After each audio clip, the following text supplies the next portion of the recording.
Bonjour, je vais vous parler aujourd'hui des effets néfastes de la frustration sur le psychique et sur le corps.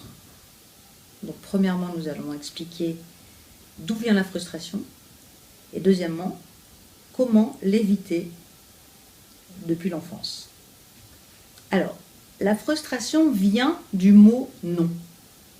Chaque fois que l'enfant entend le mot « non », sans explication autour de celui-ci, et qu'il devient un non massif, l'enfant a l'impression qu'on ne l'aime pas. Si on me dit non, c'est que l'on ne m'aime pas. Prenons un exemple. Il vient vers sa mère et lui demande d'avoir un jouet. J'aimerais avoir ce jouet, maman. Sa mère lui dit non, tu n'auras pas ce jouet. Dans ce non, il entend tu ne le mérites pas, je ne t'aime pas. Et lui va se dire mon frère ou ma sœur a toujours tout, c'est oui, et moi, je suis le mal aimé, le mal compris, et on ne me donne jamais ce que je veux, on ne m'aime pas, donc je suis frustré, donc je me sens frustré, donc je suis méchant, donc je me venge sur mon frère et ma sœur, je n'écoute pas ma mère, je deviens rebelle, et donc je deviens hargneux, puisque je souffre, parce que je suis frustré, et parce que l'on m'a dit non. Cette frustration va donc continuer tout au long de sa vie et le réflexe sera que dès que quelqu'un au niveau de la période adulte lui dit non, c'est le petit garçon qui est en cette personne qui va ressurgir et qui ressentira encore une fois on ne m'aime pas, je ne vaux pas la peine, donc c'est comme quand j'étais petit, ça continue à me torturer et je deviens méchant, jaloux, anxieux, hargneux, agressif vis-à-vis des autres, parce que le frustré va toujours agir par rapport à l'autre. C'est très rare d'être frustré introverti, c'est-à-dire de se manger, quoique il y en a qui se mangent les ongles, qui se mangent les peaux, qui se tirent les sourcils, ce sont aussi des frustrés.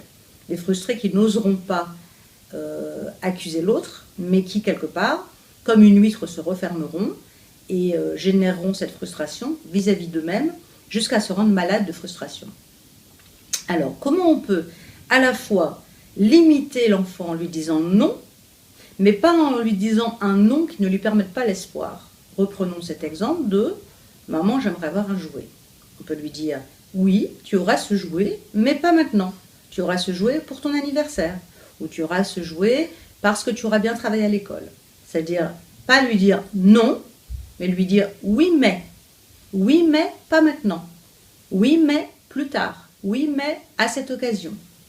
Ainsi, l'enfant va pouvoir se projeter vers un oui d'espoir. Ça, c'est le contexte de démarrage de la frustration.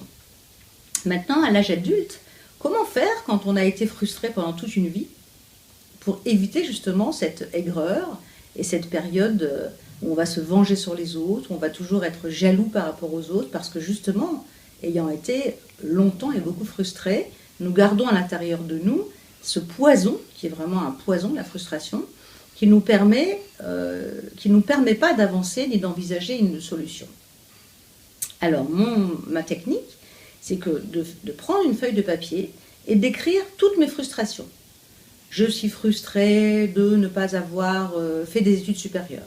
Je suis frustrée de ne pas avoir été en voyage dans des grands hôtels. Je suis frustrée de ne pas avoir trouvé un compagnon comme il me fallait. Je suis frustrée. Je fais ma liste. Et ensuite, je répare chacune de mes frustrations. Et je me donne comme objectif de faire exactement ce qu'il faut, de me donner les moyens, avec l'enthousiasme, de réparer l'ensemble de mes frustrations.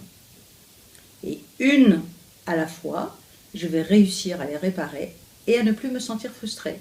Et surtout, à ne plus croire que c'est parce que l'on ne m'aimait pas, puisque maintenant que je m'aime, véritablement, que je prends conscience, en pleine conscience de mes frustrations, je vais me donner les moyens de ne plus jamais me sentir frustrée et de me sentir pleine de gratitude vis-à-vis de la capacité que j'ai eue moi-même d'en prendre conscience et d'aller jusqu'au bout de mes désirs, c'est-à-dire de pallier mes frustrations et de les transformer en désirs réussis.